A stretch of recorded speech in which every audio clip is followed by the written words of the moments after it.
ত্রয়োদশ জাতীয় সংসদ নির্বাচনে 237 জন প্রার্থীর মনোনয়ন তালিকা প্রকাশ করেছে বিএনপি।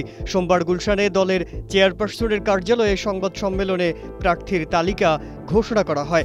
237 জন প্রার্থীর তালিকা প্রকাশ করেন দলটির মহাসচিব মির্জা ফখরুল ইসলাম আলমগীর।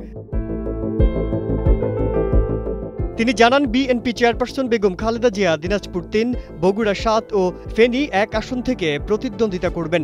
আর ভারপ্রাপ্ত চেয়ারম্যান তারেক রহমান বগুড়া 6 আসনে প্রতিদ্বন্দ্বিতা করবেন। ঠাকুরগাঁও 1 আসন থেকে নির্বাচন করবেন মির্জা ফখরুল ইসলাম আলমগীর। সালাহ উদ্দিন আহমেদ প্রতিদ্বন্দ্বিতা করবেন কক্সবাজার 1 আসন থেকে। গয়েশ্বর চন্দ্র রায় ঢাকা 3, ইশরাক হোসেন ঢাকা 6, মির্জা আব্বাস ঢাকা 8 থেকে নির্বাচন করবেন বলে জানানো হয়েছে। মির্জা ফখরুল বলেন, গণতন্ত্রে উত্তরণের পথকে আরও সুগম করার জন্য এবং আগামী আসনে নির্বাচনে অংশগ্রহণের জন্য বিএনপি কাজ শুরু করেছে। যুগপথ আন্দোলনে শরিকদেরও প্রার্থী ঘোষণা করতে আহ্বান জানিয়ে বলেন, প্রয়োজন হলে এই তালিকা পরিবর্তন হতে পারে।